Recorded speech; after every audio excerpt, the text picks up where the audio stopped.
Bonjour à toutes et à tous, comme promis, je viens avec ce nouveau format où vous montrer en fait comment est-ce que je fais moi pour déterminer un champignon. Donc déjà pour commencer, il faudrait que vous appreniez, je pense, hein, les plus grandes familles, c'est-à-dire, je vais essayer de pas faire trop compliqué pour que vous compreniez quand même. Les grandes familles, par exemple, les bolétacées, les tricolomacées. C'est ça, en fait, les grandes familles qui permettent de distinguer chaque espèce de champignon. Ensuite, une fois ça fait, ça va être, je pense, un peu plus facile pour vous d'arriver à les déterminer. Par exemple, ici, on est clairement sur la famille des clavères, hein, c'est la même chose, hein. Là, c'est la même chose.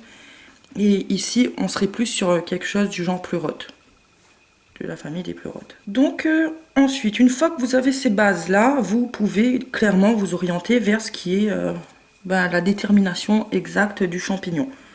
Après, je vous dis, je n'ai pas non plus la science infuse, donc il se peut que je pourrais me tromper, hein. Là-dedans, je vais pas mettre ma main coupée, mais pour les deux là, je pense déjà avoir trouvé ce que c'était. Donc, qu'est-ce qu'il y a d'important aussi à savoir? Faut faire attention au sosie. Lui, il a un sosie, mais son sosie pousse pas au même endroit que lui. Donc, c'est ça aussi qu'il faut prendre en compte avant de déterminer un champignon. Donc c'est pour ça que du coup je l'ai pris en entier, là vous voyez bien il est en entier et il n'est pas coupé ou en morceaux parce que c'est pas comme ça qu'on détermine un champignon. Lui il y en avait d'autres à côté mais j'en ai pris un parce que ça m'a suffi en fait pour comprendre à quoi il ressemblait là. Et c'est vraiment sa texture, même en forêt là il est un petit peu fatigué parce que je l'ai laissé dans le garage mais sinon c'est ça en fait, il est tout mollasson comme ça. Donc j'en suis arrivée aux conclusions suivantes. Non, peut-être pas encore. Donc, une fois que vous avez compris que ça, c'était de la famille des clavères, vous allez chercher tout ce qui est clavère de cette couleur, en fait. Lui, son sosie, il s'appelle... Attendez que je vous dise pas de bêtises. Donc, lui, il a comme sosie la clavère à pyxide. Elle est toute blanche et elle pousse, en fait, sur les souches, les troncs d'arbres et tout. Et là, vous voyez clairement que lui, il n'a pas poussé sur un tronc d'arbre, il est directement dans le sol en fait, hein. Donc je me suis bien penchée sur le sujet, j'ai regardé un petit peu à droite et à gauche dans les livres que j'avais et je suis arrivée à la conclusion que ça, à mon avis, et j'en suis quasi certaine, hein, ça doit être une clavère à crête, c'est-à-dire une Clavilluna cristata. Donc c'est la conclusion que j'ai fait par rapport à tout ce que j'ai regardé. Là où j'ai regardé en fait. J'espère que c'est clair ce que je vous dis parce que je ne vais pas non plus vous embrouiller à vous mettre des mauvaises méthodes de détermination en tête non plus, c'est pas le but, hein. Et sur ce champignon, là, il commence à plus être très blanc là, vous voyez? C'est un champignon qui est souvent parasité et le parasitage lui donne cette couleur un peu légèrement, là pas encore, mais légèrement violacée. Donc voilà pour la clavère à crête. Ensuite, pour le deuxième, pareil, il faut connaître où il pousse, son habitat, savoir, là en l'occurrence, il était sur une souche, là, à côté des pins. La vidéo viendra après où je l'ai récupéré, mais comme je voulais pas être spoilée en commentaire, j'ai préféré faire cette vidéo avant.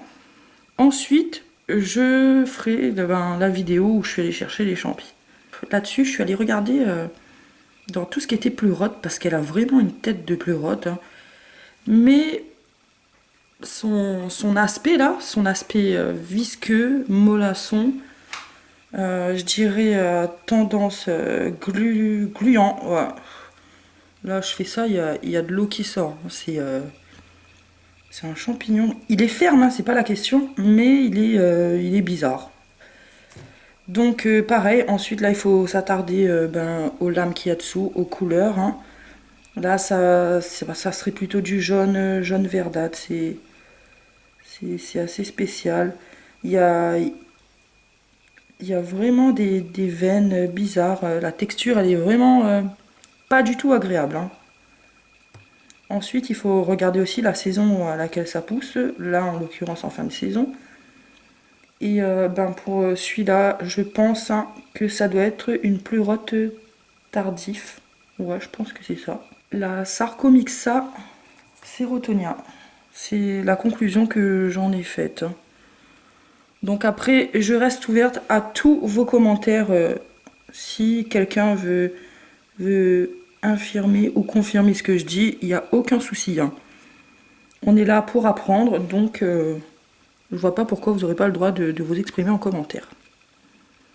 Donc voilà pour les 2 champignons. J'aimerais également que vous me disiez si ce format vous plaît, si c'est intéressant pour vous qu'on essaie de déterminer ensemble les champis à chaque fois que j'en trouve, et surtout quand je les connais pas. Parce que si je fais ça souvent, à l'allure où j'irai, je pense que je vais bien me débrouiller quand même en champi. Petit bonus, j'aimerais savoir si quelqu'un peut m'expliquer pourquoi est-ce que ce lacquer là a fait un deuxième sur le dessus. Et je ne l'ai pas collé, je vous promets, ça s'est fait comme ça. Donc j'aimerais bien qu'on me dise, si quelqu'un sait, pourquoi est-ce que ce genre de phénomène se produit. Parce que le chapeau, c'est vraiment bizarre. Voilà, j'espère que cette vidéo vous a plu. N'hésitez pas à m'en dire davantage en commentaire si vous voulez. Et surtout à me dire si le format vous plaît. C'est la base quoi.